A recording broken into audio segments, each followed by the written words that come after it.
tout le monde, dans ce 9e épisode, il est temps pour nous d'aborder le sujet très important que sont les fonctions ici en langage C. Et on va regarder un petit peu comment, alors faire quelques rappels dessus, ce qu'on en a déjà utilisé précédemment. Et ensuite vous allez apprendre à créer vos propres fonctions et voir un petit peu l'utilité que ça peut avoir dans la programmation de manière globale. Jusqu'à présent, au niveau du code, quand nous voulions écrire un certain nombre d'instructions, on est tout simplement, on a la nécessité d'écrire des instructions par rapport à ce que nous souhaitons écrire. Donc là, je vais prendre un exemple très simple, un code d'habitude. Au niveau de l'affichage, si je veux afficher une simple phrase, comme ceci, je vais compiler mon programme ici vous montrer. On a donc à l'exécution notre phrase et que ce soit directement après ou à n'importe quel autre moment, dès que je vais vouloir reproduire par exemple un ensemble d'instructions, là il n'y en a qu'une seule, mais encore une fois, vous pouvez parfaitement imaginer qu'il y en aurait un peu plus que ça, je vais devoir bien évidemment répéter les choses à différents endroits, peu importe où ça se trouve dans le programme, et ensuite voilà, permettre comme ça une exécution avec finalement le fait de retrouver ces informations quelque part durant l'exécution du programme. À tout moment, si j'ai besoin de faire une modification, on voit bien le problème qu'il y a, comme l'histoire avec les boucles, dont on avait abordé justement dans les épisodes précédents. On va avoir de la répétition, on va avoir des modifications à faire partout. On n'a donc rien de dynamique puisque tout est écrit de manière brute dans le code avec des valeurs littérales et on ne peut pas forcément contrôler ça et avoir par exemple des paramètres qui pourraient changer, c'est-à-dire de dire eh ben, si on veut afficher autre chose que ça, voilà. Et pas forcément écrire à chaque fois un appel direct à la fonction ici, l'appel à puts, mais de pouvoir changer différents éléments. On va avoir aussi besoin, parce que là on travaille sur un seul fichier, par la suite vous allez très vite voir comment travailler sur plusieurs, quand on travaille sur un véritable projet, un programme, on développe ça sous plusieurs fichiers, avec une arborescence, etc. pour organiser un projet. Donc on verra également ce genre de choses. Et on ne travaille pas forcément d'ailleurs seul sur un programme, on peut être amené à travailler à plusieurs, donc il n'est pas possible de, si vous voulez écrire le code comme ça tel quel, de ne pas avoir une certaine organisation et surtout de ne pas avoir une factorisation des différents éléments que nous avons. Le principe d'une fonction, c'est de partir de l'idée que dans notre code, on va avoir différentes tâches à réaliser et pour essayer de respecter les choses comme il faut, pour suivre un petit peu des recommandations en programmation, partir du principe que une fonction va tenir un rôle, d'accord? Donc elle va avoir une responsabilité, par exemple ça peut être l'affichage d'un message, c'est une responsabilité, vérifier par exemple des différents éléments par exemple liés aux ressources, ça peut être une autre responsabilité, ça peut être par exemple lire un fichier, c'est une autre responsabilité, et on va essayer d'organiser comme des boîtes finalement, chaque fonction qui possédera son propre rôle, et ensuite, eh bien, on pourra réutiliser ces dernières, donc c'est tout l'intérêt de réutiliser ensuite ces fonctions directement dans le programme dès qu'on en aura besoin. Donc, globalement, c'est un bloc de code réutilisable pour effectuer une tâche spécifique. Alors, théoriquement, rien n'empêcherait d'avoir une fonction faisant plusieurs choses, d'accord, tenant plusieurs rôles, mais comme je vous l'ai dit, ça fait partie des recommandations. On essaye de respecter l'idée que une fonction, c'est un rôle, une responsabilité. Voilà. C'est beaucoup plus pratique déjà à maintenir, pour corriger, et notamment pour organiser aussi un programme, donc c'est bien mieux d'avoir ce genre d'organisation-là. Voilà, ça c'est, si je vais donner une petite définition rapide un petit peu concernant les fonctions, en tout cas d'un point de vue technique. Petit rappel cette fois-ci concernant ce que nous avions fait jusqu'à présent, bon je l'ai déjà montré de toute façon, mais ce qu'on avait dit jusque-là sans être trop allé dans le détail, pour faire un appel à une fonction, donc au moment où on veut l'utiliser, une fonction qui existe déjà au niveau du langage, on indique son nom, donc par exemple la fonction put comme tout à l'heure, et ensuite on peut éventuellement indiquer des arguments entre parenthèses, si bien sûr elle en demande, avec peut-être un certain ordre, avec différents éléments, et elle notamment son argument c'est de saisir ici, donc avec le bon format, une chaîne de caractères, pour pouvoir l'afficher, sachant qu'un retour à la ligne est fait. Et on termine l'instruction bien sûr classique, puisque c'est l'appel à une fonction, c'est une instruction, donc on termine par un point virgule, ça ne change pas, et on se retrouve bien à afficher notre message. Ok, il n'y a pas de problème là-dessus.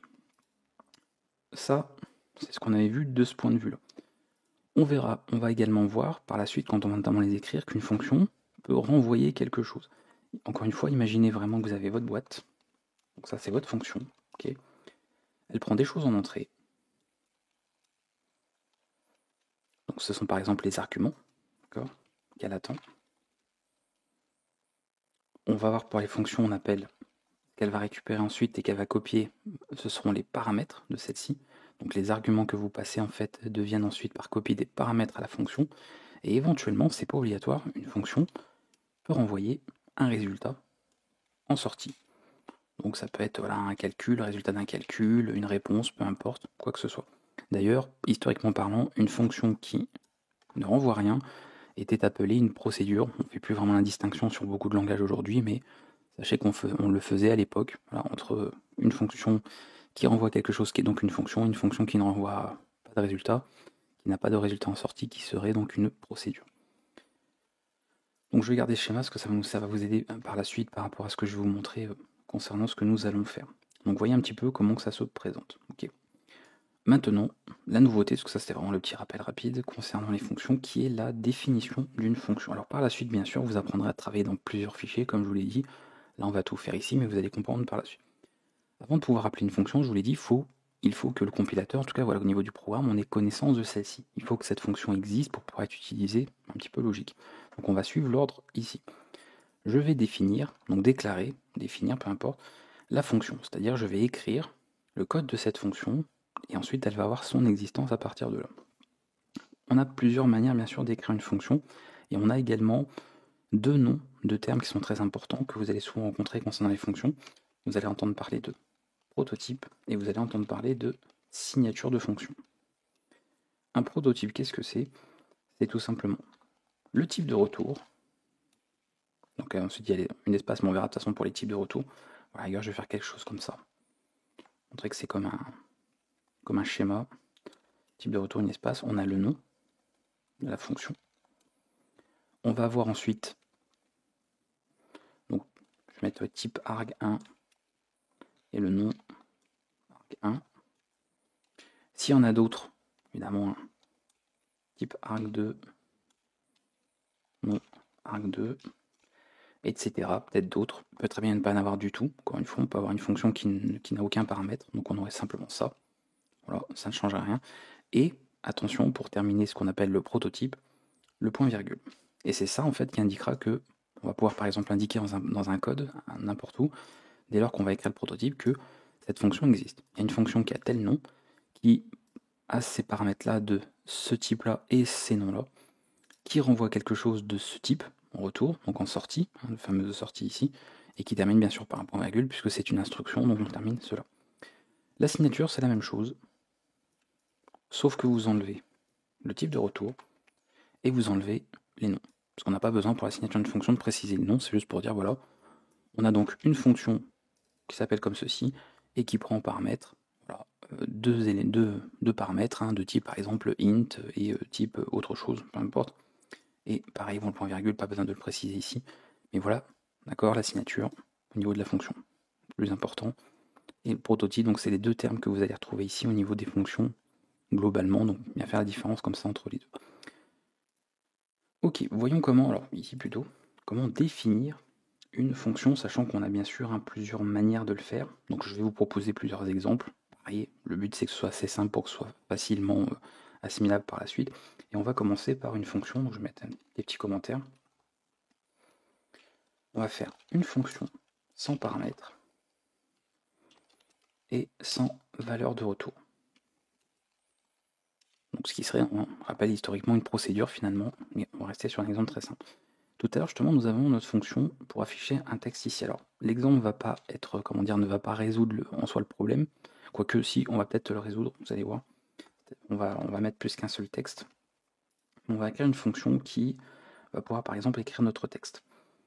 C'est une fonction qui va rien envoyer, ce que je vous ai dit, aucune valeur de retour. Donc on va utiliser un type, voilà, je crois qu'on n'a jamais utilisé jusqu'à présent à part ici, effectivement pour comme paramètre ici pour indiquer que ici pour la fonction main, il n'y a aucun paramètre dans ce cas de figure, on verra qu'elle peut en avoir, donc c'est void. Ça va être exactement par ici, c'est une fonction qui ne renvoie rien, donc il faut quand même indiquer qu'elle ne renvoie rien, c'est pas juste de ne rien mettre dans le code, et vous devez indiquer le type void. Ensuite, le terme, donc là bon, je vais mettre par exemple comme ceci, d'accord, le nom, et je peux indiquer donc aucun paramètre, on va laisser tel quel. Des accolades, puisque c'est une fonction, vous voyez, ça ressemble à main, donc on comprend bien ici, et là nous sommes dans la portée de la fonction, d'accord, sa portée dite locale, et tout ce qui existe à l'intérieur de celle-ci. Et là je vais écrire par exemple, alors, pour en rajouter un petit peu plus, Voilà, on va mettre quelque chose comme ça, parce que si on n'a qu'une seule instruction, bon. Je vais vous montrer un petit peu simplement, on va mettre les choses comme ça, et ensuite on va mettre effectivement notre message de tout à l'heure. Voilà, c'est quand même un petit peu plus parlant ici. Maintenant, nous avons cette petite boîte qu'on va pouvoir utiliser et on va pouvoir appeler cette fonction dès qu'on en a besoin. Donc, si je reprends l'exemple de tout à l'heure, ceci, elle n'a pas de paramètres, elle n'attend pas de paramètres, donc on ne lui passe aucun argument, mais on met les parenthèses vides, le point virgule de fin d'instruction, et c'est terminé. Je compile, j'exécute, et vous voyez, le programme s'exécute. N'importe quel moment, on peut imaginer dans le programme, dans ce fichier, dans cette fonction, peu importe où, si j'ai besoin à un moment donné de faire appel à cette fonction, et bien sûr qu'elle est accessible, j'aurai juste à l'appeler, comme on a fait avec printf, comme on a fait avec put, bref, comme on a fait avec toutes les fonctions jusqu'à présent, et ça répète les choses. Alors là, encore une fois, on n'a que 3 lignes, donc c'est sûr qu'il ne se passe pas grand-chose à part de l'affichage, mais vous avez compris le principe. L'idée aussi, c'est qu'à tout moment, voilà, si j'ai besoin de faire une modification, je ne modifie pas toutes les parties que j'ai ici, je vais juste modifier le code de la fonction. Vous voyez, c'est tout l'avantage. J'ai une seule modification à faire. D'ailleurs, c'est peut-être un autre développeur qui a la responsabilité de s'occuper de cette fonction. Donc lui, il va faire les modifications et il n'aura pas besoin de me demander ma partie de code qui fait les appels à la fonction qu'il a écrite, puisqu'on s'en fiche, en fait, il n'y a pas de changement. Alors ça pourrait être le cas s'il y avait un changement au niveau de là, mais ce serait éventuellement... On imagine bien que les développeurs communiqueraient entre eux quand même, c'est un peu le principe de travailler en groupe. Et on a donc une modification qui est faite, et bien sûr, une fois que c'est recompilé, la modification est bien prise en compte partout, sans avoir à modifier manuellement tous les endroits où on aurait pu utiliser cette fonction. Donc vous voyez un petit peu le principe, vraiment c'est cette boîte réutilisable qui possède certaines instructions qui ici a un simple rôle, c'est d'afficher ça. Voilà, donc c'est la seule chose qu'elle fait, et ensuite on peut l'utiliser tel quel. Donc vous avez un exemple des plus simples de genre de fonction qu'on peut retrouver. Donc généralement une fonction qui renvoie rien, c'est souvent une fonction qui affiche quelque chose, c'est souvent ça. Sinon c'est qu'on a besoin de récupérer un résultat ou quelque chose. Ok, passons sur un autre exemple. Je vais le laisser, je ne veux pas l'enlever. On va laisser l'exemple là, ça ira très bien. Toujours une fonction sans retour, mais avec des paramètres. Donc ça resterait toujours une procédure, historiquement parlant. Et on va pouvoir comme ça changer un petit peu. On va rajouter quelque chose. Donc des paramètres, c'est-à-dire qu'elle va avoir besoin de certaines informations. Et ça tombe bien parce que ça va rentrer dans ce que je vous ai dit ici. On va lui indiquer des arguments lors de l'appel. Et ensuite, on va avoir des paramètres. Ça va permettre d'inclure quelques notions justement importantes à savoir concernant l'utilisation de fonctions. Donc là, je vais faire toujours, ça ne renvoie rien, donc c'est void, ça ne change pas. Je vais faire ça, afficher un nombre entier. Bien sûr, vous l'aurez compris, pour les fonctions que j'écris, je ne fais pas de vérification de sécurité de quoi que ce soit. De toute manière, à ce stade où on n'a pas vu la gestion d'erreurs, donc dans tous les cas, il vous manquerait pas mal d'éléments pour le faire. Donc je vais juste faire ça, voilà, un entier. On vérifie pas si ça déborde ou pas au niveau de la taille du nombre, peu importe. Et ici, je vais noter les choses directement. Donc je vais faire un petit appel à printf cette fois-ci. Et on va noter ça comme ça, voilà, tout bêtement. Ça va très bien, on pourrait faire des conditions, peu importe, hein, si on va afficher à partir d'une certaine taille ou autre, ou dans une fourchette de valeur, peu importe. Le but, c'est juste de vous montrer comment que ça se passe et des paramètres. Alors, un ou plusieurs, bien sûr. Hein. S'il y en a plusieurs, on les sépare avec des virgules, bien évidemment. Mais voilà ce que nous avons. Donc là, pareil, tout l'intérêt. Si on voulait faire cet affichage-là, on serait obligé d'écrire ça de manière brute. On ne pourrait pas gérer des valeurs dynamiques. Vous voyez que là, à ce stade, on ne sait pas, en fait, quelle valeur voilà, va être affichée. Juste au niveau de la définition, c'est pas marqué de manière littérale, donc on ne sait pas. C'est lors de l'appel ici, on pourrait même imaginer que la valeur est demandée à l'utilisateur, donc là ce serait connu à l'exécution en plus, mais nous là ça va être à la compilation, et on peut, dès qu'on a besoin, faire un appel ici et préciser une valeur, comme ceci, et bien sûr si je refais un appel, je peux changer l'autre valeur, et je peux avoir comme ça des affichages différents. Voilà, avec un appel ici. Donc tout simplement, j'ai fait un appel, j'ai précisé l'argument ici, autant d'arguments que nécessaire, donc attendu par rapport aux paramètres de la fonction, et ça pose aucun problème par ici. Donc comme ça vous avez cet exemple ici. Je vais parler ensuite un petit peu au niveau de la durée de vie des éléments dans une fonction, on va en parler un petit peu après, mais je vais montrer d'autres exemples avant qu'on aille un petit peu plus loin. Normalement, vous entendez un hélico qui passe juste à ce moment-là peut-être. Fonction. Avec ou sans, ça pourrait être sans paramètres, parce que c'est pas la gestion des paramètres que je vais vous montrer, ça on l'a déjà vu. Mais une valeur de retour. Donc ce qu'on appelle vraiment une fonction, c'est avec quelque chose en sortie ici. Voilà la différence qui va se passer. Je vais par exemple faire une petite fonction qui va retourner, renvoyer, d'où la valeur de retour, le maximum entre deux nombres. Quel est le nombre en fait maximal, quel est le plus grand entre les deux. Donc pareil, sans faire de vérification d'usage ou quoi, une fonction on va dire dite naïve, hein, très simple. Je vais mettre ici, dire que ça prend en paramètre deux valeurs entières. Et ensuite, bon, ça va être qu'une instruction pour écrire ça de manière raccourcie. Plus grand que B. A plus grand que B. Si c'est oui, tu retournes A. Si c'est non, tu retournes B, classique. Et si vous n'avez pas compris encore une fois cette syntaxe, revoyez les vidéos d'avant, hein, sur les conditions, on l'a vu. Mais si je note l'équivalent, ça revient à faire ceci. Et pas besoin de else ici, vous faites directement ceci. D'accord? C'est juste écriture raccourcie qui rappelle. Ok, on a ça. Et là, on va intégrer finalement quelque chose d'un petit peu nouveau par rapport à ce qu'on a vu jusqu'à présent. Donc justement, le fait de récupérer quelque chose en résultat, ce que je sais, hein, par rapport aux commentaires que j'ai pu avoir sur d'autres vidéos, d'autres cours, etc., que c'est quelque chose d'un peu compliqué pour certains. Donc je vais insister sur ça. Comment que ça se passe? Donc au niveau notamment de l'instruction return. Déjà, lorsque vous avez une instruction return, tout ce qui est après, donc si bien sûr ça a été emprunté, hein, si effectivement ceci a été exécuté, tout ce que vous allez mettre après ne sera pas exécuté. Ok, ça va être ignoré. Parce que dès lors qu'il y a ça, on sort de la fonction en envoyant bien sûr le résultat qu'il y a, et c'est fini. On revient à l'endroit où elle a été appelée. Donc tout ce qui va être mis après n'aura aucun intérêt. Donc ce qu'on va faire ici au niveau de l'appel, parce que ça va tout changer, on pourrait s'amuser à faire un appel comme on l'a fait jusqu'à présent, de se dire bah, je fais ça, ok, puis je précise deux valeurs, je fais ceci, j'exécute mon programme, voilà, on voit qu'à l'exécution, il y a la compilation, pardon, il n'y a pas eu d'erreur, on voit qu'à l'exécution, il n'y a pas de problème visiblement, en tout cas au niveau de l'exécution, mais c'est bien, qu'est-ce qui s'est passé? On ne sait pas trop ce qui s'est passé. Justement, il faut récupérer ce que nous avons en sortie. Quand vous faites ça, et que la fonction en question renvoie quelque chose qui vous intéresse, hein, que vous voulez récupérer, il faut le voir de cette manière. C'est comme si vous disiez, en fait, que vous avez donc la fonction max, d'accord? Donc ça c'est notre boîte, hein, la fameuse fonction. Elle a fait quelque chose, et elle renvoie, donc la sortie est ici, là, son résultat, mais il faut le récupérer. Si vous ne le récupérez pas, eh bien il est perdu, tout simplement. Et comment on peut récupérer des informations et les mémoriser en programmation? Vous l'avez vu, on peut utiliser une variable. Ici, elle renvoie une donnée de type int, donc il est logique de travailler avec quelque chose de ce type-là. Alors je peux créer la variable avant, je peux le faire directement ici, voilà. Même voilà, comme ceci, et après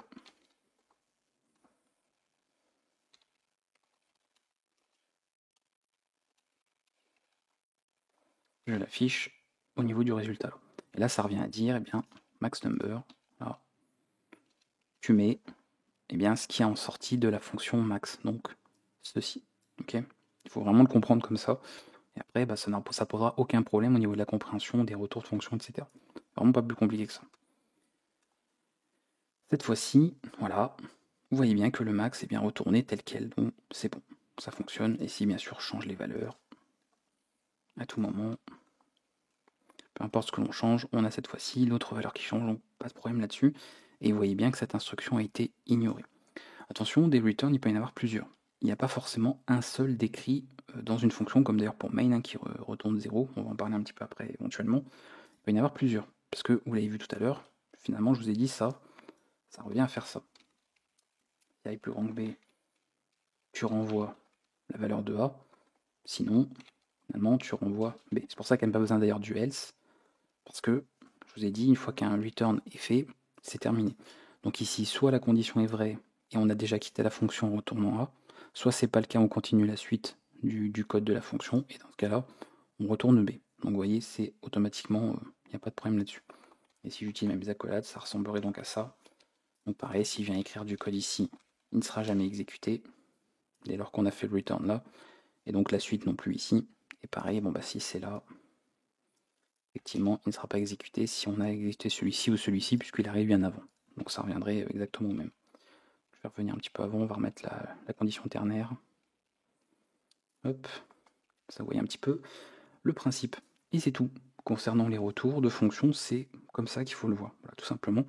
Mais le but quand même, c'était de parler de la portée des variables. Et avant de le faire, je vais vous parler de ça, puisqu'on va revenir comme sur la fonction main qui est un peu particulière. Donc la fonction main, je fais des rappels, s'il y a des choses que je vous ai déjà dites, c'est pas grave, ça fera un petit rappel. Donc fonction main, je vous avais dit un point d'entrée du programme, pas de problème. Vous voyez qu'ici, pas de paramètres, donc ils sont indiqués void. Voilà, on indique void, il n'y en a pas, donc ça c'est obligatoire en C, pour suivre, respecter le standard. En C++, ce n'est pas le cas, mais en C, faites attention, quand il n'y a rien, vous mettez void. Donc c'est très important, ici dans des parenthèses, n'écrivez pas ça comme ça. On a ça. On verra plus tard, si ça peut être utile, qu'on peut utiliser les arguments par la suite de la fonction main, qui sont ces derniers. Donc parfois vous pouvez retrouver ça comme ça.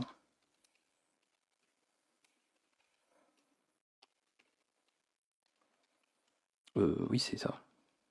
Oui, c'est bon. Ça, ou alors vous retrouvez directement deux astérisques et pas les crochets ici. Mais bref, on a donc deux paramètres, la fonction main, qui peuvent être utilisés, le nombre d'arguments et la liste des arguments, en fait, ça peut passer. Et c'est-à-dire que ici, lors de l'exécution, mais de toute façon, j'aborde ça dans une vidéo à part en annexe, vous pouvez ensuite préciser bien, les arguments, voilà, vous passez. Donc quand je fais ça, en fait, bien, ça passe, ça fait appel à la fonction main, puisque c'est le point d'entrée, en passant ces deux arguments ici dans la liste des paramètres. Voilà, tout simplement, sans vous en dire plus par rapport à ça. Donc, alors, ça va faire attention, il y a certaines bibliothèques qui obligent d'avoir la signature complète de la fonction main, donc celle-ci. Donc il faut le respecter, mais si on n'utilise pas, c'est le cas. Là, je ne me sers pas de cela, donc inutile de le préciser. Donc généralement, pour ça, on met void au niveau de main, et ça retourne 0. Ça, c'est aussi conventionnel par rapport aux fonctions dans beaucoup de choses, notamment après au niveau des utilisations dans un terminal aussi. Le fait de conventionnellement donc renvoyer 0. Donc déjà, bon, ça c'est la signature, de toute façon, le prototype même après obligatoire au niveau de main. C'est la norme qui dit de toute façon que ça doit renvoyer un entier. Donc pareil, ne notez pas ça comme ça, surtout pas. C'est int. Et on renvoie 0 quand il n'y a pas eu d'erreur, voilà, en cas de succès, et on renvoie n'importe quelle autre valeur, 1, -1, peu importe, quand il y a eu un problème, puisqu'ensuite c'est un code de retour qui peut être récupéré dans un programme en amont, dans un terminal par exemple, et pour savoir si le programme s'est exécuté correctement. Donc c'est tout simplement du standard, de la convention, des choses à respecter au niveau de la norme même. C'est plus qu'une convention, là c'est même au niveau de la norme.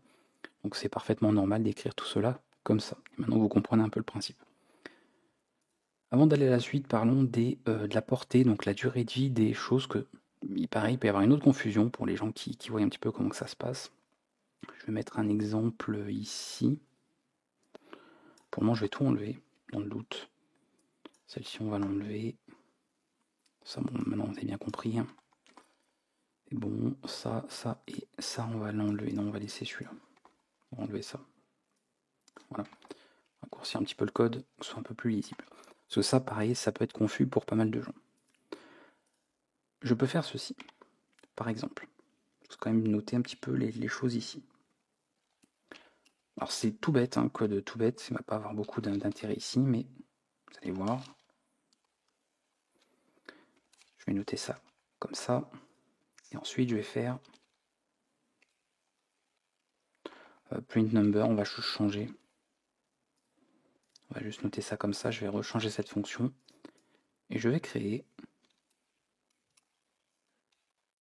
voilà, comme ceci. Et ensuite je vais faire ça. Alors, on voit rien, on ne prend pas de paramètres, donc elle est appelée telle qu'elle. Pas de souci à ce niveau. On va recompiler le programme, on va l'exécuter, et voilà ce que nous avons. D'accord? Niveau ici. On a donc 15 qui a été fait là, et ensuite quand on fait print number, nous avons ceci.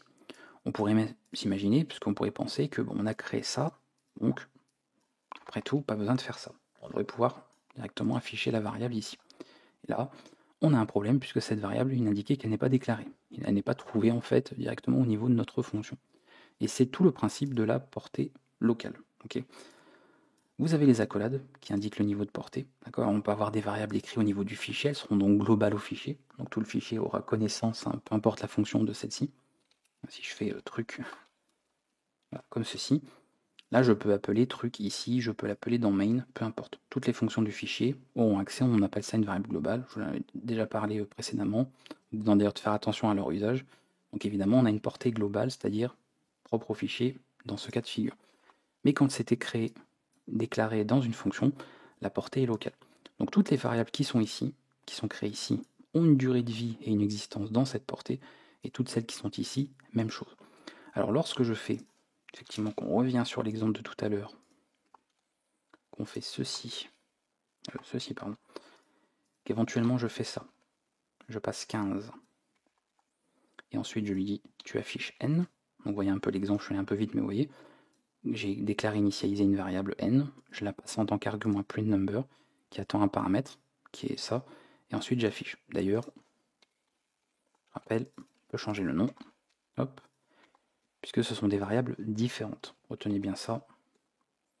Et ça compile sans problème, il n'y a pas d'erreur, il n'y a pas de souci.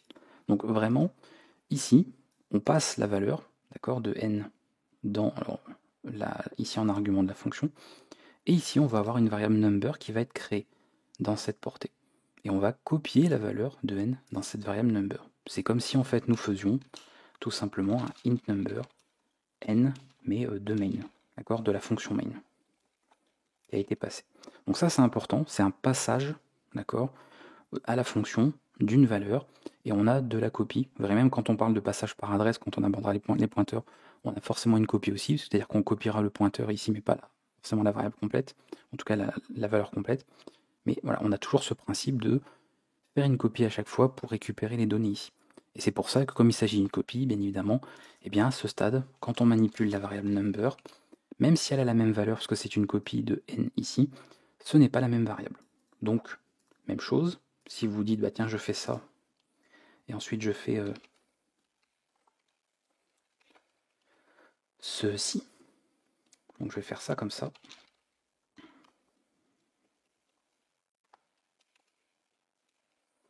Voilà, alors je vais mettre là.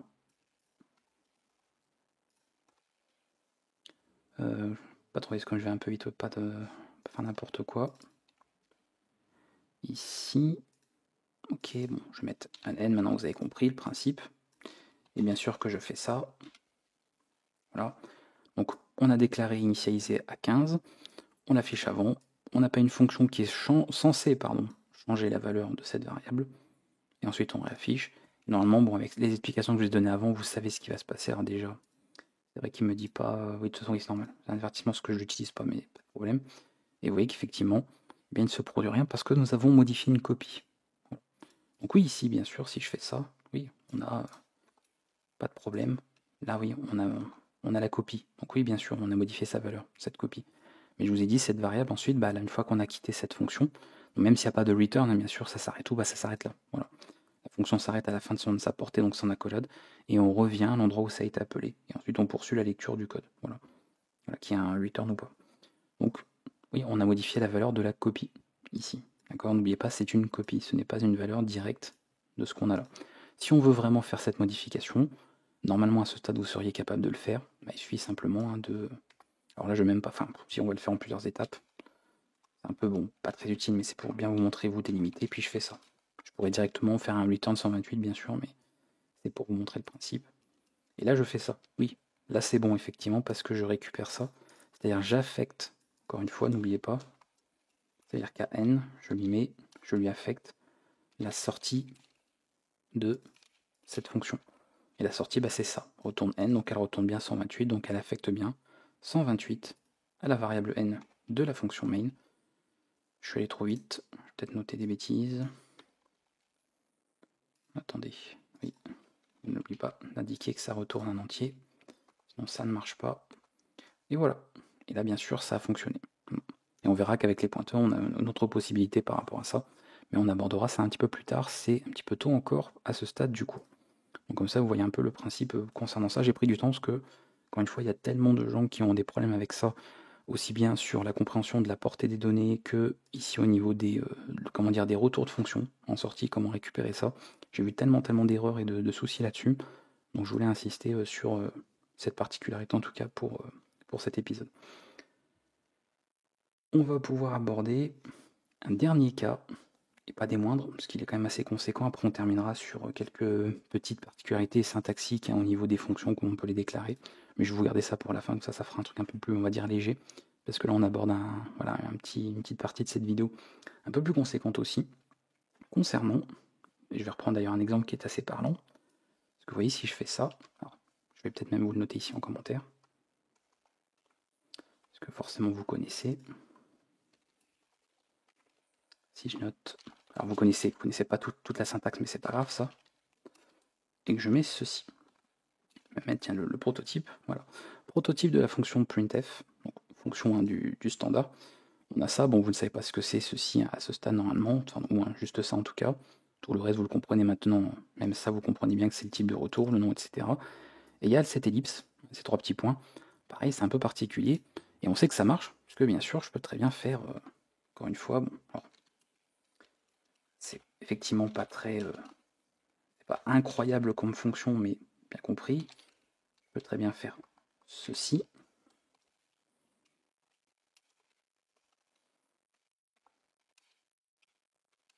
D'accord? Mais je peux très bien aussi faire ça.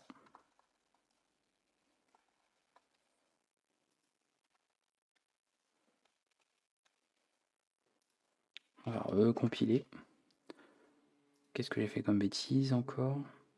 Ah oui, oui, si je l'enlève pas. Voilà. Et vous voyez que la fonction, ici, pour un affichage formaté, ça marche. On lui a indiqué ici un premier argument. Maintenant, vous savez ce que c'est. Voilà. Donc, sous forme de chaîne avec plein d'éléments, des spécificateurs, etc. de format. Ici, on en a donc 2 autres après. Donc, ici, nous avons 3 arguments qui ont été passés. Là, on en a 2. Et limite, même, je pourrais en passer aucun. Voilà. C'est vrai qu'en fait, je pourrais même limite faire ça. Pour montrer vraiment une distinction entre tout. On voit bien que, avec un nombre d'arguments qui ont été indiqués variables, la fonction fait son travail, il n'y a pas de souci, elle affiche les choses avec ou sans spécificateur, peu importe, et tout cela vient de ces ellipses. C'est la possibilité d'avoir pour une fonction un nombre variable d'arguments, d'accord, qui peuvent lui être passés. Et vous voyez que là, on a quand même un exemple très concret, je ne peux pas trouver un exemple plus précis d'intérêt de ce genre de fonctionnement, puisque cette fonction existe et peut être utilisée que justement grâce à ce principe-là, qu'on va voir. Maintenant, on va un petit peu décortiquer ça pour voir un petit peu comment ça se passe, plus techniquement, en tout cas au niveau des éléments que nous avons. Il nous faut au moins un élément obligatoire, ok, ça c'est ce qu'il faut, c'est le minimum, et après on peut avoir des éléments, ici donc l'ellipse pour les éléments qui sont donc optionnels, mais voilà, on a obligatoirement toujours une valeur fixe, on va dire une variable fixe, qui est donc un argument obligatoire, avant de passer éventuellement les autres. Voyons un exemple. Bien sûr, après, je vais vous expliquer différentes choses, que c'est quand même, ça fait appel à quelques notions un petit peu plus et un peu plus de code. On va ajouter un nouveau fichier d'entête. stdarg, cette fois-ci, qui va nous permettre de manipuler différents arguments. Et on va changer un petit peu le code que nous avons ici, parce qu'on va avoir pas mal de choses à écrire. Donc je vais faire un exemple un peu plus parlant pour ce qu'on a ici. On va écrire une fonction, maintenant vous savez comment faire. Print word. Je vais lui indiquer le premier paramètre fixe, donc obligatoire, n, qui va être en fait le nombre d'éléments qu'on va lui indiquer. Alors, on n'est pas obligé de passer par ça, parce que vous avez vu que printf, c'est pas ce dont elle se sert juste d'une chaîne et ensuite des spécificateurs de format, et c'est grâce à ça qu'elle sait le nombre d'éléments qu'il y a eu ensuite comme argument à passer, puisque s'il y a 2 spécificateurs, c'est qu'il y a eu 2 arguments, et de toute façon il y a la chaîne, et après comme ça elle peut afficher les choses avec le bon nombre d'arguments pris en compte, donc ça marche. Nous ici on va juste écrire une fonction en précisant un paramètre qui dira ça c'est le nombre d'arguments qu'on va te passer en fait. Donc c'est en fait le nombre de caractères qu'on va te donner pour écrire le mot composé de tous ces caractères. On va juste faire quelque chose comme ça. Et les fameuses ellipses, puisqu'à ce stade on ne sait pas combien de caractères on va pouvoir lui passer. Le but c'est de rendre ce code fonctionnel. On va le faire à l'envers, encore une fois, de dire nous avons 5 caractères à lui passer, et on va lui passer classique. Ceux qui suivent un peu les vidéos de la chaîne, c'est pas une nouveauté. Ces 5 caractères là. Et on pourrait très bien en avoir que 1. Donc si c'est 1, je lui indiquerai quelque chose comme ceci. Mais vous avez compris le principe. Donc là je lui passe les 5 parce qu'il y a effectivement 5 caractères. Et c'est ça qui va aider, parce qu'encore une fois elle ne peut pas deviner. Le programme ne va pas deviner un petit peu ce qui se fait. Donc on a à un moment donné besoin de lui indiquer quelque chose, lui fournir une information qui lui permettra de savoir combien d'éléments variables ont été passés, et donc de pouvoir traiter ces derniers et pas d'aller lire dans des zones mémoire qui seraient en fait non réservées ou qui ne seraient pas qui ne concerneraient pas la lecture d'arguments. et qui est des comportements dits indéfinis au niveau de l'exécution du programme, c'est-à-dire qu'on ne peut pas absolument comment dire, prédire et savoir ce qui va se produire à l'exécution. Et ici, voilà le code. Globalement, je vais vous le détailler bien sûr par la suite, même au fur et à mesure. On va utiliser un type un peu particulier, donc c'est pour ça qu'on a intégré qu'on a ajouté ce fichier d'entête qui va contenir la liste de nos arguments. Voilà. Je vais l'appeler args, je pense que c'est assez clair comme terme. On va le noter tel quel. Ensuite, on va initialiser celle-ci, parce que ça, on peut le voir un petit peu comme donc évidemment une liste qui va être complète. Et ensuite, on va avoir un curseur. Donc, je ne vais pas encore parler de pointeur, ça, c'est des notions qu'on n'a pas encore vues. Mais imaginez un curseur qui va juste sélectionner le premier élément de cette liste d'arguments. Et pour initialiser ça, on va utiliser non pas une fonction, parce que forcément, au stade où vous en êtes, vous pourrez vous dire tiens, je reconnais cette syntaxe, c'est une fonction. Dommage, il y a encore des choses qui manquent. Non, c'est une macro, plus exactement. Mais on parlera des macros par la suite, pareil, dans un épisode dédié. Mais c'est juste qu'elle est écrite, en fait, son format, sa syntaxe, est similaire à celle d'une fonction. Donc c'est pour ça que ça peut être trompeur.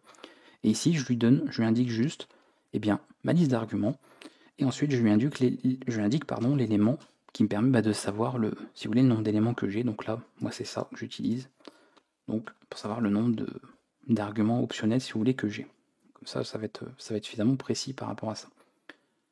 Maintenant que c'est initialisé, j'ai plus qu'à récupérer les différentes valeurs. Donc je vais faire une petite boucle parce que c'est un calcul, quelque chose de très simple. Voilà, tout simplement. Et je vais utiliser, je ne suis pas sûr qu'on l'ait déjà vu dans le cours, mais c'est pas grave. C'est juste donc une fonction comme put, mais au lieu d'écrire une chaîne complète, elle écrit un caractère simple. Et on va faire une petite conversion pour être sûr en char. Et ensuite, on va lui passer une autre macro qui est var_arg, qui en fait va récupérer, d'accord. Elle va donner l'élément actuellement sur lequel le curseur est, comme je vous l'ai dit, comme ça a été initialisé ici. Et ensuite, le curseur va se déplacer à l'élément suivant de cette liste d'arguments. Voilà, il faut le voir vraiment comme ça, tout simplement. Et ensuite, donc c'est depuis les arguments, et indiquer le type des éléments qu'on va avoir. Donc ici, ce sont des chars, d'accord, ce sont des caractères, mais vous allez voir qu'au niveau de la manipulation des types ici que nous avons pour vararg, on a des promotions qui sont faites, c'est-à-dire en fait des modifications, des transformations de type. Je ne vais pas tous vous les détailler parce que globalement c'est assez facile à se le représenter. Tous les types qui sont les plus petits généralement sont convertis en entier. Donc ça, par exemple short, voilà, ou même des non signés, etc., vont être promus en entier. Si on a du float, ça va être promu en double. Alors double reste tel quel. Les types plus grands, long, etc., restent inchangés. C'est toujours appliqué tel quel. Voilà, vous voyez, on comprend un peu le principe. On a des modifications comme ça qui peuvent être faites d'un type à l'autre. Voilà, alors pareil, un booléen, même chose. Les booléens sont un peu particuliers. Donc pareil, c'est promu en entier. Bref, les énumérations aussi, mais on n'a pas encore vu les énumérations parce que c'est quand même un cas particulier. Mais je cite que si jamais vous revenez sur cette vidéo plus tard, quand vous aurez vu les énumérations, bien vous vous rappellerez que je l'avais cité, que j'avais donné cet exemple-là. Donc des choses comme ça. Et plus tard, pareil, si ce sont des pointeurs, ça ne change pas. Si ce sont des tableaux, on verra qu'en fait, il y a un pointeur vers le tableau qui se produit, vers le premier élément. Bref, il y a des petites modifications. Et si vous avez des structures, pareil, ça ne changera pas. Mais voilà, dans les grandes lignes, ce qu'il faut voir, c'est par rapport à mon exemple, ici, ce sont des caractères. Donc tout est promu comme des entiers. Et comme c'est le cas, comme c'est considéré comme tel, eh bien je dois l'indiquer ici. Voilà, ce sont des entiers. Et je fais une conversion en char, puisque c'est ce que prend cette fonction-là, pour pouvoir afficher tout simplement le caractère que j'ai. Et c'est pas fini, puisque ici nous avons initialisé quelque chose, donc on a fait en sorte de pouvoir utiliser des ressources, sans forcément savoir comment que c'est fait. C'est pas grave, hein, c'est comme pour une fonction ici, là, cette macro, on n'a pas besoin de savoir comment elle fait son travail, on sait qu'elle le fait, point. Et ici on n'oublie pas de terminer finalement ce petit parcours des arguments pour libérer les ressources et tout ça. Et nous avons une autre macro qui est va_end, donc en précisant la liste des arguments, et c'est terminé. Donc généralement ce sont les 4 éléments, ici donc des types ou des macros que vous allez retrouver, hein, va_list, va_start, va_arg, va_end. Il y a possibilité aussi de copier des éléments avec copy pour copier la liste des arguments. Voilà, vous pourrez rencontrer éventuellement aussi cette macro, mais là on va pas en avoir besoin. On va tester. Si j'ai noté des bêtises pendant que je parlais, au moins ça va être vite vu. Voilà, et vous voyez qu'on a affiché directement ce texte avec un nombre variable, encore une fois. Donc si j'en retire 2, je lui indique que j'en ai 3, tout simplement. Et voilà. Ça marche.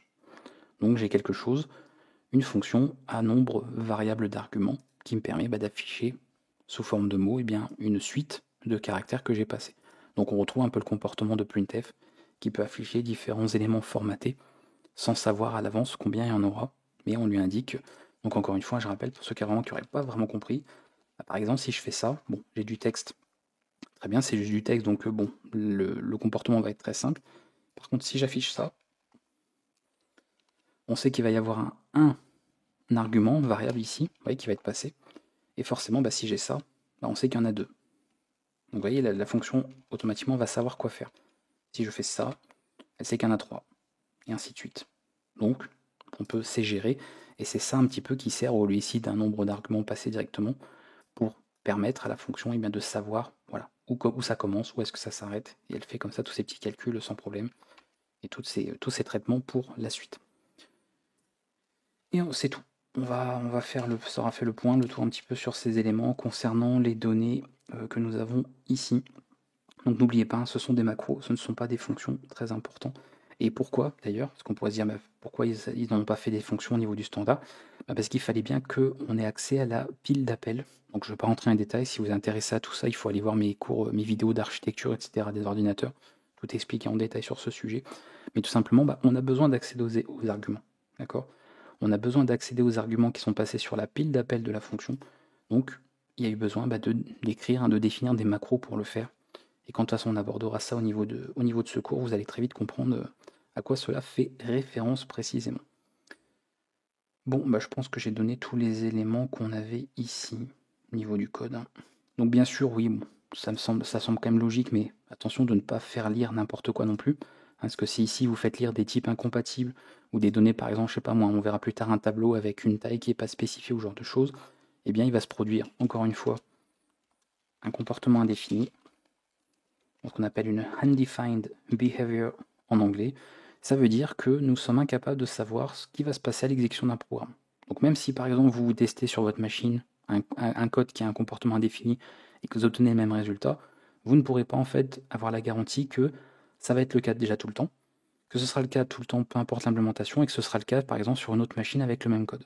Donc c'est tout le principe et justement l'importance de ça, c'est quand on indique dans un programme qu'il y a un comportement indéfini, possible avec un code, une syntaxe ou quoi, ça veut bien dire ce que ça veut dire, c'est qu'on ne peut absolument pas prévoir ce que ça va produire, donc on évite bien évidemment ce genre de choses-là.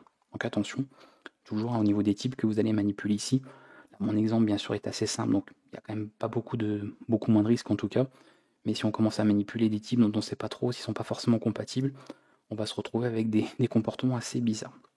Donc il faut faire attention un petit peu là-dessus.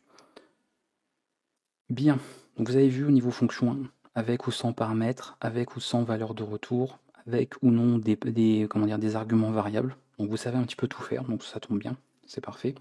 Et on va pouvoir terminer rapidement sur quelques petits, je vous ai dit, petites notations syntaxiques intéressantes au niveau des fonctions. Je ne vais pas forcément donner des exemples parce que c'est juste à dire à l'oral comme ça, je vais vous les écrire sous forme de notes. Et c'est assez simple à comprendre par la suite.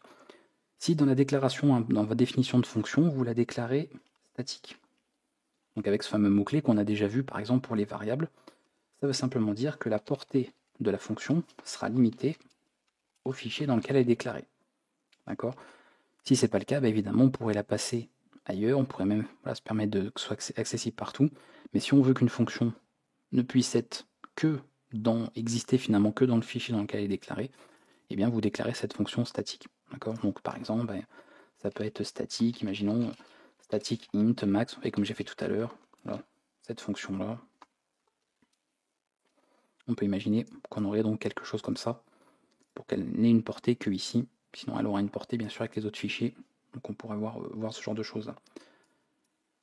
Autre possibilité, d'ailleurs on peut très bien combiner les deux, mais je vous montre quand même quelques termes, parce que ça en plus ça vient de C++, nous avons la possibilité de déclarer une fonction inline. Donc une fonction inline, pareil, c'est pas toujours compris, pourtant il n'y a pas de difficulté au niveau de l'explication. C'est simplement pour dire que l'appel à la fonction, donc vous savez ce que c'est l'appel à la fonction, est remplacé par le code lui-même. Donc ça c'est utile, parce qu'il ne faut pas l'utiliser n'importe où, sinon vous imaginez bien on le ferait partout. Partout on le mettrait si c'était utile et que ça pouvait économiser des ressources, que c'est aussi le principe. C'est utile pour des fonctions qui sont assez petites, déjà, donc très peu de lignes de code, qui vont être appelées souvent. Imaginez par exemple une fonction que vous devez obligatoirement appeler dans les itérations d'une boucle, donc on imagine bien que ça va être appelé souvent, et qu'il n'y a pas de calcul complexe. Sinon, on peut se retrouver pareil avec des choses un peu bizarres. Donc si vous avez une fonction comme ça, très courte, qui est appelée très souvent, qui fait des calculs simples, ça peut être intéressant de la déclarer inline. Donc à quoi ça va servir? Donc bon, très simple, hein, si par exemple j'ai encore une fois, je fais, même si l'exemple n'est pas, ouais, pas forcément, pareil, j'ai pas fait de, comment dire, de vérification de sécurité, il faudrait normalement. Pourquoi je fais ça moi? Je repensais à l'exemple de tout à l'heure, mais non, A plus B. Voilà, quelque chose comme ça. Eh bien, voilà, ça peut être inline. Pourquoi? Bah simplement qu'à l'endroit où on va vouloir l'appeler, donc ici, par exemple, si je l'appelle là, au lieu d'avoir des appels de fonctions avec la pile d'appels, etc., donc ça, ce sont des choses qui sont assez coûteuses, hein, d'accord, au niveau puissance de calcul, ça, voilà, au niveau traitement, ça a un certain coût en termes de ressources, eh bien, on va simplement remplacer l'appel de la fonction par son code. Voilà. Donc on va récupérer deux valeurs, faire la somme, comme si en fait on faisait inclure le bout de code finalement de la fonction à cet endroit-là. Ça peut faire penser un petit peu comment dire, au include que vous avez en PHP. S'il y en a parmi vous qui font du PHP, ça peut faire penser un petit peu à ça. Et l'avantage, bah, c'est qu'on n'a plus d'appel à une fonction, donc il n'y a plus de saut à faire, il n'y a plus de pile d'appel, il n'y a plus voilà, d'éléments qui sont mis sur la pile, etc. Donc tout ce qui peut être inhérent au fait d'avoir un appel à une fonction, exécution d'une fonction et de revenir ensuite sur la fonction appelante, vous ne l'avez plus, parce qu'en fait vous incluez directement le code de celle-ci à l'endroit même où vous faites appel à une fonction qui est déclarée inline. Donc voilà le principe un petit peu de cette syntaxe. Et vous voyez que c'est pas compliqué en soi à comprendre l'utilité que ça, et dans quel cas on peut s'en servir, mais attention, ne l'utilisez pas non plus n'importe où. Et puis voilà, je pense que c'est bon par rapport à ça. Donc on peut avoir une fonction, bien sûr, hein, évidemment, si je veux qu'elle soit à portée limitée au fichier, je fais ceci, ça marche très bien. On peut faire ça aussi. Donc comme ça, vous voyez deux petites syntaxes avec lesquelles je voulais terminer cet épisode pour qu'on fasse un peu le tour du sujet.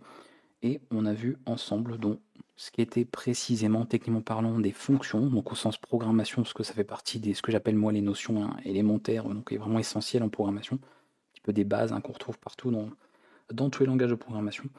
Donc on a enfin fait le tour, et en plus bon, on a pu aborder aussi ensemble cette histoire de variables, de nombre variables d'arguments, qui n'est pas forcément toujours bien compris non plus. Mais attention, voilà, il faudra de toute façon mettre ça en pratique, voir un petit peu comment ça s'utilise pour bien comprendre. Mais avant de couper la vidéo, j'ai quelques petits exemples rapides à vous montrer au niveau du code du noyau Linux. Donc là, vous voyez, fonction simple. On n'est pas obligé d'avoir des fonctions qui ont énormément de lignes. Là, il y a une seule condition, return, sinon ça return 0. Ça retourne 0, donc vraiment, vous voyez que dans un cas concret, on peut avoir des toutes petites fonctions. Donc le but, c'est pas de faire forcément des usines à gaz. Une fonction doit avoir un seul rôle. Donc là, on a des fonctions liées à de la sécurité. Donc on a des choses assez courtes ici. Il y a plus de commentaires de toute façon que de code. Soit donc on a un très bon exemple ici. Ici, ah oui, j'avais pris ça, voilà, donc voilà, fonction qui ne renvoie rien. Donc pareil, un code qui est pas très très long. Il y a plus voilà, quelques petits appels qui sont faits ici. Donc on voit qu'il y a plein d'appels à d'autres fonctions qui sont faites dans cette fonction ici, bien évidemment. Et ensuite, donc la condition, ici une fonction, ah bah tiens, oui, static inline, donc on a les deux comme ça, l'exemple avec les deux. Pareil, qui fait son petit code. Et ensuite, j'avais dû trouver, je pense, voilà, liste variable d'arguments. Donc vous avez la liste ici des arguments qui est passée. Vous voyez, hop, à nouveau. Et pareil, donc l'initialisation. Et ensuite, on a actuellement ici donc la fin de cette partie, c'est à nouveau initialisé là. Voilà. Donc on a différentes choses qui sont récupérées avec plein d'autres fonctions qui sont faites, mais vous voyez en tout cas un petit peu le principe, comment ça peut être utilisé ici. C'est vrai que pareil, je ne l'ai pas dit bon, vite fait, mais c'était un peu logique aussi. Parce que j'avais parlé de portée de variable en disant que c'était par rapport à des accolades. Bien sûr, hein, si je fais ça, est-ce qu'on peut faire ça? Vous pourriez rencontrer ce genre de code, ça peut arriver. C'est la même chose. Hein. Voilà. Si je fais ça, bien sûr, et qu'ensuite j'affiche n ici, la variable n existe dans cette portée. D'accord? Donc après, elle n'existe plus pour la suite, elle n'est pas accessible ailleurs. Comprenez, voilà, qu'on a vraiment, vous voyez ça comme des boîtes cloisonnées où ce qui est dans chaque, ici, ensemble, donc bloc de code, c'est dans sa portée. Donc évidemment, on ne partage pas d'une portée à l'autre les données qui ont pu être déclarées dans chacune. Donc ce qui a été déclaré là reste là, ce qui est déclaré ici reste ici, ce qui est déclaré dans ces parties-là reste également dans ces parties-là. Donc ça, je dis que ça, que vous pourrez souvent rencontrer ça des fois des accolades comme ça dedans, alors qu'il n'y a pas de condition, pas de boucle, rien du tout. Donc ça pourrait être un petit peu déroutant de voir ce genre de syntaxe, mais ça existe, on peut faire ce genre de choses également. Bien, on s'arrête ici, je vous ai tout montré, les exemples de code, etc. Petit rappel. Si vous avez des questions, n'hésitez pas à les poser en commentaire. Vous avez bien sûr tout ce qu'il faut en termes d'exercice, et même avec les vidéos vues jusqu'à présent pour vous exercer même tout seul, vous-même, écrire vos petits programmes comme d'habitude, et de mettre en pratique un peu tout ce que nous avons vu ensemble. Parce qu'on va attaquer maintenant, alors on va voir comment gérer un projet, vous savez, donc gérer tout ce qui est, on va parler des macros notamment, et de voir comment organiser un petit peu mieux un programme écrit en C. Et après, on va commencer à aborder des notions un petit peu plus avancées, type de données, etc., structure. Donc on a toute une partie, et ça terminera, parce que ce sera finalement on va dire le prochain et le dernier chapitre de ce cours, puisque c'est un petit peu toutes les notions qu'on va avoir du langage. Donc on a quelques petites choses à voir encore ensemble. Donc soyez au point en tout cas pour la suite, parce qu'on va pas mal avancer et il va venir se rajouter beaucoup de choses pour la suite. Je vous dis à bientôt pour le prochain épisode.